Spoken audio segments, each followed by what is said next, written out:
नमस्कार, प्रणाम, सुप्रभात मिथिला। हम छी माहिजा, सब गोटे के प्रणाम करै छी। और आइ भोरे भोरे जेना कि 5:15 बाजि रहल छै, हम आ हमर भाभी दुनू गोटे अपन गाम के मंदिर विदेश्वर स्थान जा रहल छी बाबा के पूजा करै लए। तऽ प्रस्थान केने छी, पहुँच गेलहुँ विदेश्वर स्थान। देखाइत हैत बोर्ड अहाँ सबके, विदेश्वर स्थान के पोखरि आ विदेश्वर मंदिर के तरफ प्रस्थान कर छी। कहियो हर हर महादेव।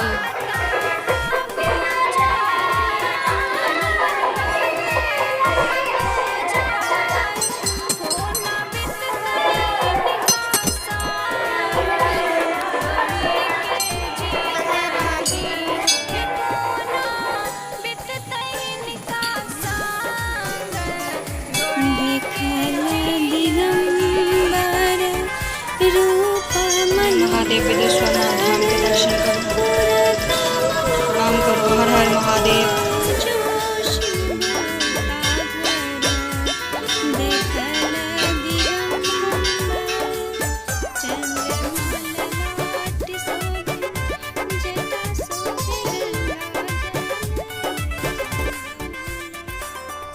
मंगलमय गौरी के चरण में बार बार सिर झुकबै छी।